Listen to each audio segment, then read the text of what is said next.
அஸ்ஸலாமு அலைக்கும் வரஹ்மத்துல்லாஹி வபரகாத்துஹு.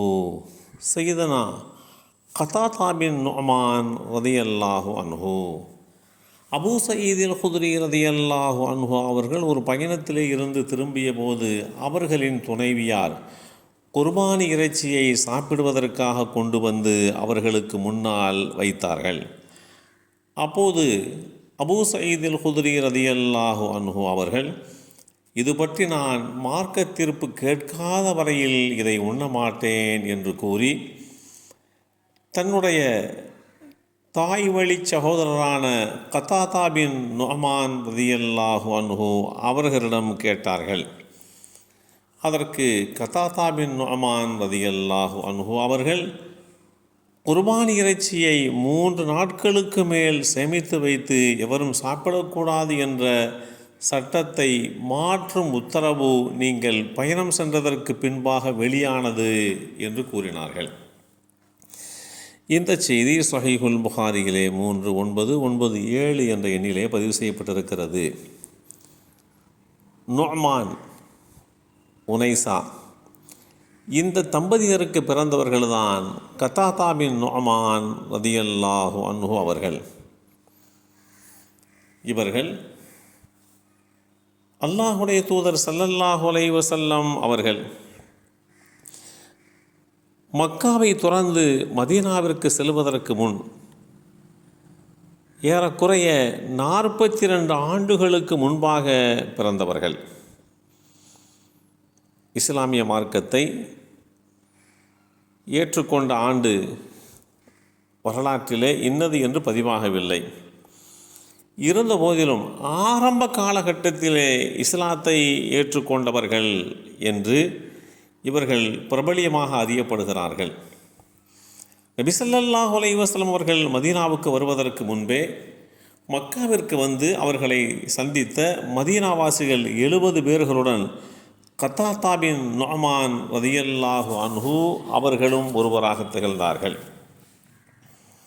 இவர்கள் ஒரு தற்காப்பு யுத்த காலத்தில் கலந்து கொண்டபோது எதிரிகளால் இவர்களுடைய கண் குத்தப்பட்டு அது வெளியே வந்துவிட்டது. நபி ஸல்லல்லாஹு அலைஹி வஸல்லம் அவர்களுடைய சமூகத்திற்கு வந்து, அல்லாஹுடைய தூதரே, தனக்கு ஏற்பட்ட அந்த நிலை குறித்து சொன்னபோது அல்லாஹுடைய தூதர் ஸல்லல்லாஹு அலைஹி வஸல்லம் அவர்கள் அந்த கண்ணை எந்த இடத்துல இருந்ததோ அதே இடத்திலே அந்த கண் குழிக்குள் மீண்டும் பொருத்தினார்கள்.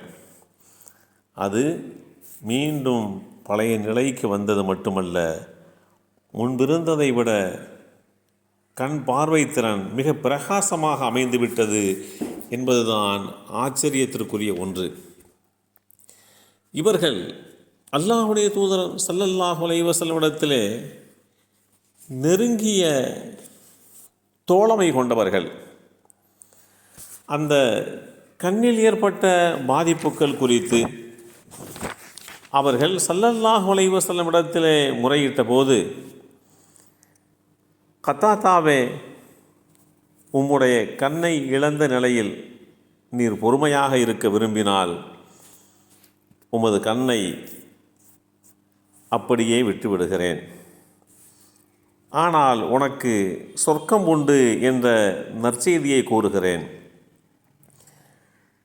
இல்லை, இதை விரும்பினால் உமது கண்ணை அது எந்த இடத்தில் இருந்ததோ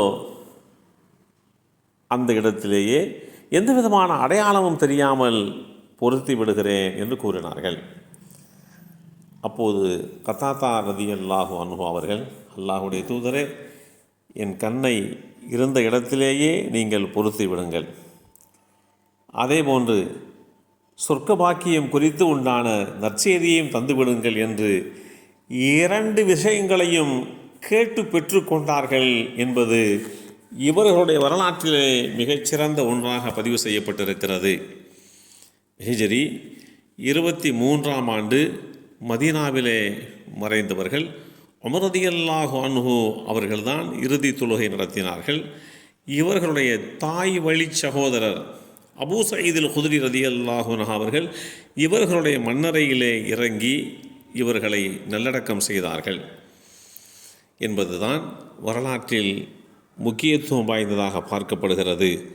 எல்லாம் வல்ல அல்லாஹு தாலா சையதனா கத்தாதா பின் நுஅமான் ரலியல்லாஹு அன்ஹு அவர்களுடைய வரலாற்றின் உண்மைத்தன்மையை புரிந்து கொள்கின்ற வாய்ப்பை நமக்கும் நம் சந்ததிகளுக்கும் அல்லாஹ் வழங்கி அருள் புரிவானாக. அஸ்ஸலாமு அலைக்கும் வரஹ்மத்துல்லாஹி வபரகாத்துஹு.